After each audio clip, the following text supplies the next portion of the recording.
à toutes et bienvenue dans ma quotidienne. Je suis Louise Bénière, naturopathe spécialisée dans les troubles hormonaux et les difficultés de conception. Et nous allons parler de comment gérer les divers régimes alimentaires au sein d'une famille, d'une colocation ou quoi que ce soit. C'est-à-dire quand on regroupe plusieurs personnes qui n'ont pas les mêmes terrains, pas les mêmes habitudes alimentaires, comment on fait pour gérer un peu tout ça. Donc vous l'aurez compris, moi j'attache une très très grande importance à la nutrition de chacun selon son profil, avec ce qui lui correspond. Et notamment, un homme du même âge, du même poids, ne vont pas forcément manger la même chose s'ils ne font pas les mêmes activités, tout simplement. Donc, c'est-à-dire le besoin journalier ne va pas être le même. Entre un homme et une femme, il y a aussi une différence. Si madame est féconde et cyclique, il ne va pas y avoir les mêmes non plus besoins.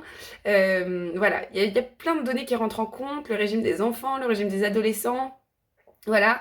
Et souvent, on se retrouve donc avec plein de consignes contradictoires et c'est très compliqué de faire un repas. Et puis à ça, vous surajoutez les personnes qui ne mangent pas de lactose, les personnes qui ne supportent pas le sucre, les personnes qui ne mangent pas qui ne supportent très mal les protéines d'origine animale, celles qui vont avoir des difficultés avec le gluten. Et là, ça devient un enfer. On est d'accord, voilà.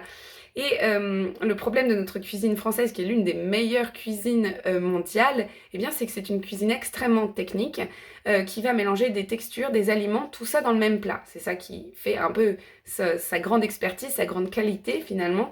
Ça va être cette pluralité de nutriments qui vont se retrouver dans l'assiette. Le problème de cette magnifique cuisine, c'est qu'on ne peut pas trier et qu'on peut très bien se retrouver dans un repas où une personne ne va pas être satisfaite d'un point de vue alimentaire parce qu'il y a un certain nombre d'aliments, de nutriments qu'elle ne va pas soit pas pouvoir digérer, soit qui ne vont pas correspondre à son terrain.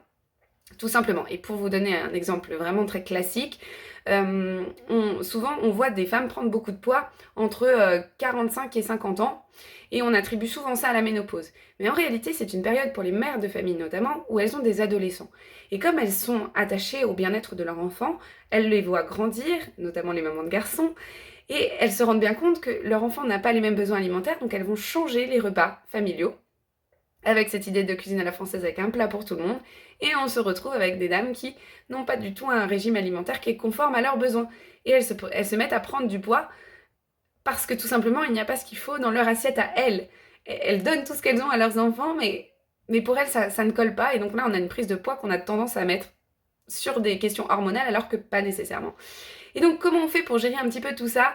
Eh bien mon astuce, mon truc, eh bien tout simplement ça va être de proposer des choses composées, de faire en fait des plats, des bols avec différents éléments et chacun va pouvoir consommer ce qu'il souhaite au sein de ces bols. Donc ça permet par exemple chez les petits-enfants de maintenir une diversification très importante en leur proposant tantôt du cuit, tantôt du cru, de voir ce qu'ils préfèrent, le même légume cuit et cru, c'est pas pareil, etc. Donc vous allez pouvoir vraiment les diversifier de la sorte, sachant qu'il y aura forcément quelque chose dans le repas qu'ils apprécieront et ils seront bien rassasiés.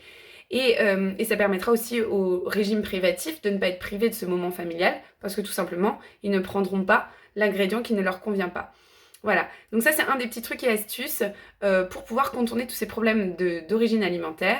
Et puis bien sûr, pour notre belle cuisine française, on garde ça pour le dimanche, parce que le dimanche c'est un jour faste où on ne se prend pas la tête, on est ouvert à la contemplation et on profite. Voilà, bon là-dessus je vous laisse et je vous souhaite une bonne journée.